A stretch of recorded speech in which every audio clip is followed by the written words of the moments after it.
carefree, wherever you may be. We are the famous CFC. We are the famous CFC. Boys, Chelsea host Pafos tomorrow at Stamford Bridge. If Pafos do not hold a minimum of 4 goals, Racine Ball's finished. People may say it's dramatic, and people may see the Man City game, as currently recording this half-time, they're 2-0 down against Bodo Glimt. This is the mentality. Players will see this game now and know that Pafos aren't a walkover. You don't just go to random teams. Everyone's a professional footballer. This is my favourite saying. Everyone is a professional footballer. People have kicked ball from age 5 all the way to their 25. They've kicked ball for a minimum of 20 years. 20 years of kicking a ball. Some parents have them kicking the ball at 1. I've seen kids on TikTok be kicking the ball straight off the thing, volleying it. So everyone's a professional. You treat everyone the same respect and you'll get the results that you deserve as you are the better player. Chelsea is no doubt the better team, and we all know this. So boys, what Chelsea need to do for me is straight clappings. Because when you look at Pafos, I couldn't tell you a Pafos player. Bro, I'm not going to be one of these YouTubers that do a deep dive on Pafos, how their centre mid can half turn, how, all this stuff like they're so good in this block. F all that, quite frankly. Flip all that. Just let it go. Because I'll tell you something. Pafos cannot talk to us. If I don't hear Estevao, like, bro, all that stuff, the same energy we had for Barca is the same energy we need to have. Because if we remember correctly, our last Champions League game was Atalanta. And we knew how that went. A lack of character is the reason why we went 2-1 down. But I trust us at home. I think Chelsea at home is like cash money. I think when you look at Pafos and what they've done, I know they've got some good results in the Champions League, but what Chelsea can do, I expect. So who do I expect to start? I expect Estevao to start. I think Estevao's seen back in training. I think Badishil, I think Chalobah plays. I think Gusto's back in training. I think a Champong plays.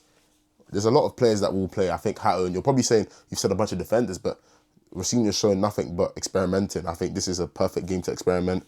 I think he's going to play his duo of Santos and Caicedo again. I think Caicedo is the most durable player in the world in terms of footballing, especially with his role.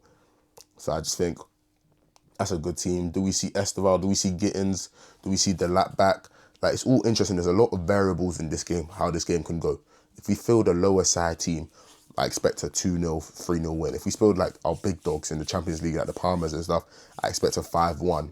And the reason I say 5-1 is because Chelsea have a knack for conceding random goals if we're just a bunch of goals up. Like, look at the Charlton game, for example, 5-1. Because of the fact that we just keep sleeping every time we're up and we're comfy. But when Chelsea have their backs against the wall and they know they have to do something, best team in the world.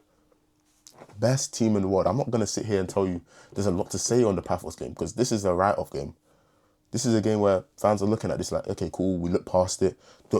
People have tried to find anything interesting about this game. The only interesting thing about this game is that David Luiz plays for the team. Come on now, that's mad. That's the most interesting thing. I know he's cold, he was good, but let's be real. Like, David Luiz being the talking point of the game is not really moving me. Like, I've just got up on the screen now. Back in training is Liam Delap, Estevao, Jamie Gittins, Malo Gusto. Do I expect them all to feature? 100%. I love Jamie Gittins. People that know me know that I'm a Jamie Gittins advocate. Jamie Gittins has to start this game. I think Jamie Gittins on the left wing. I think people keep saying we need a left winger. Wait until Jamie Gittins is unlocked, boys. Jamie Gittins is the truth. And once we find that out, we will be the best club in the world. Because I promise you, Chelsea are only a competing left winger away, a centre mid away, and a centre back away. We're already trying to get Jeremy Jackett, tick. Elliot Anderson, tick. And now I'm telling you, wait for Gittins to unlock. And I'm telling you, that is the promise. That's the guy. I'm telling you, boys. But I'm just saying, like, I think there's a lot of things. And quickly on Jeremy Jackett and Chelsea, I do think Jeremy Jackett will come. And I don't think a Champong and all these guys are going to hinder what Jackett is going to offer. I think they can play together in the future. People saying a Champong can't play right back. He's had a growth spurt. All these narratives. F all that. Boys, a Champong grew up in the academy and got promoted as playing as a right back.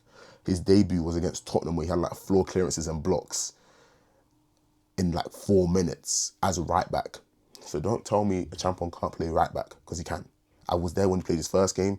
I've been his biggest advocate, and a champion's future at Chelsea is a centre back and right back. He's going to be a player that can play both. His development is going to take a bit of time because he needs to get stronger physically, which in football, it's not like you just bulk up and do it. It's a very gradual process where it's purely muscle. So I'm thinking Jeremy Jacket and a champion will play together, and I think Levi Cole and a Jacket duo would be serious. And one thing to say on Jacket is that he can play left centre back as well as cover this season, which is why I think this season we are going to go for him instead of a Senesi. Wow, I just sneezed. Boys, the only thing that's dusting is when we dust all those Pafos players tomorrow. It's going to be serious. I'm telling you. Liam Racine said it will be optimal and great top 8 finish in the UCL. You want those training days, but the most important thing is getting through. Pafos is not an easy game. They can still qualify, facts. Pafos are playing for qualification. So no one can sit here and say, oh yeah, Pafos is not ready. But Liam Racine's first Champions League game, boys. His first FA Cup game, banger. First Prem game, banger. You know what you need to do, Liam Racine. You're going to win against Pafos. It's a great game to come into. I think Liam Racine is coming to the best run of forms. I think you got West Ham, Crystal Palace, Burnley, Leeds. Like, his run of games, for some reason, it's just beautiful. The only one that's really hard is the Arsenal game, and he showed what he can do against Arsenal. I think second leg, we're coming for them. But back to Pafos, I predict what's my prediction for the Pafos game? I'm going to say, I think 3-1 Chelsea, it goes 1-1, and then it goes to 3-1 or 4-1. I think that's my prediction. 3-4-1 Chelsea. One of those ones. And I do think David Luiz is going to have a little story. I think people are going to clap him off. I think it will be great to see a former servant of the club getting praised and clapped on the bridge. I do think if the game goes how I expect it to go, I will be there. There will be a match day vlog as well coming for you guys.